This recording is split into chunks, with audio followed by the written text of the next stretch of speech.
Welcome to a new part of our lecture on wind energy generation. In this section, we will discuss the challenges of frequency control in systems with a high penetration of non-conventional renewable energy sources. Frequency stability may be compromised when renewable power plants do not participate in frequency regulation. To increase wind and solar generation and enable 100% renewable power grids, system operators require these power plants to provide frequency control services. First, we will review the frequency control problem in conventional power systems. A change in system frequency indicates an imbalance between generation and load.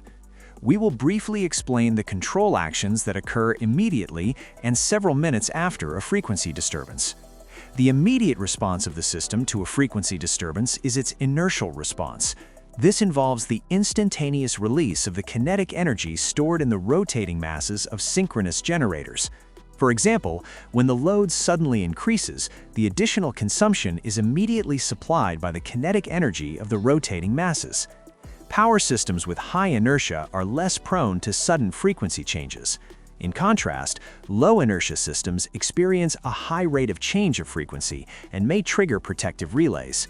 Supplying additional consumption by continuously releasing kinetic energy reduces generator speed and consequently reducing system frequency. Due to the limited amount of kinetic energy, this can only occur for a short period of time. After the inertial response, the primary response begins to act. Primary frequency control is a decentralized action performed by the generator governor system in response to frequency deviations. It balances consumed and generated power by updating the generator power reference.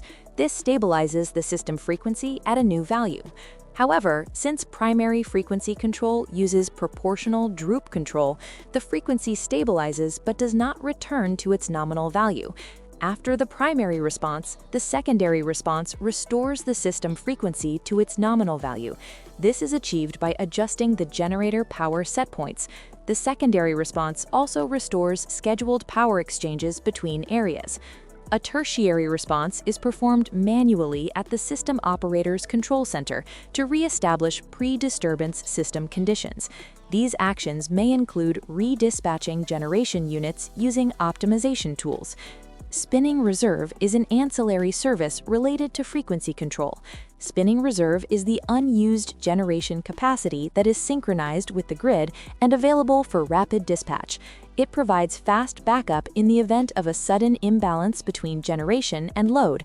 Spinning reserve is also used to mitigate the intermittent nature of renewable generation.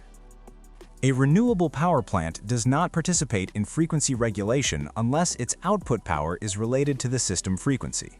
In this context, power systems with high penetration of renewable energies may experience frequency stability issues. Wind turbines operating in MPPT mode deliver the maximum power to the grid for a given wind speed, regardless of frequency variations. Therefore, these turbines do not participate in frequency regulation. Furthermore, wind turbines operating in MPPT mode do not provide a power reserve margin for primary frequency control. Additionally, they require a dedicated control loop to emulate inertial response. The stochastic nature of wind power also requires higher spinning reserves. Consequently, to reduce pressure on conventional power plants and enable a 100% renewable power grid, wind turbines must participate in frequency control.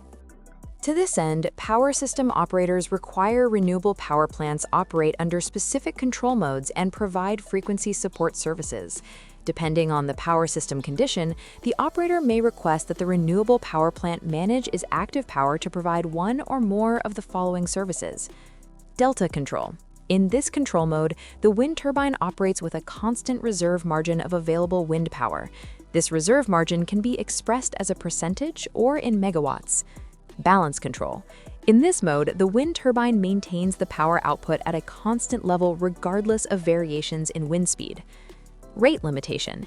In this case, the maximum rate at which the output power can change is limited. Inertia emulation. Proper converter control enables wind turbines to provide inertial response to the grid. This is a transient frequency support and does not require reserve margin, meaning the turbine can operate in MPPT mode while emulating inertia. Primary frequency control. In this case, wind turbines must provide permanent or long-term support for frequency regulation. This means they must control their steady-state output power regardless of wind speed. Power smoothing. This function allows for the mitigation of power fluctuations caused by changes in wind speed. Most of these functions require wind turbines to operate in deloaded mode or incorporate energy storage systems. Adding energy storage systems requires higher investment. In the following, we explain different deloading methods for wind turbines. Operating a wind turbine in deloaded mode reduces its output power by a certain margin compared to the optimal power that can be extracted from the wind. This reserve power can then be used for frequency support. There are two main deloading methods. The first uses pitch angle control, and the second uses rotor speed control. Figure 41 illustrates these methods using power speed curves. Cases with pitch angles of 0 and 2.2 degrees are shown in red and blue respectively. Both cases consider a wind speed of 8.5 meters per second. With MPPT control, the turbine operates at the optimal point, O, with power, PM opt, and speed, omega opt.